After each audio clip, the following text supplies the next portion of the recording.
Klabu ya soka ya Azam FC yenye maskani yake pale mitaa ya Chamanzi imeonekana pale mkoani Tabora wakienda kumpigia goti aliyekuwa mwenyekiti wa klabu ya soka ya Simba Ismail Aden Rage, wakihitaji msimu ujao wa 2025-26 Rage aje ahudumu katika klabu yao kama mwenyekiti wa klabu hiyo ya Azam.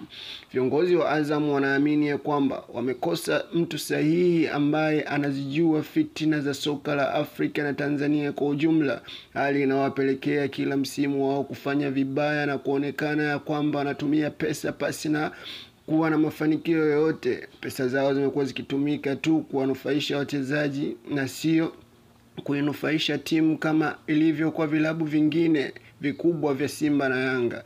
Azam wameamua kumuomba Ismail Aden Rage aje asimamie klabu yao. Endapo mambo yatakuwa mazuri, basi watamvika nafasi ya urais katika klabu hiyo.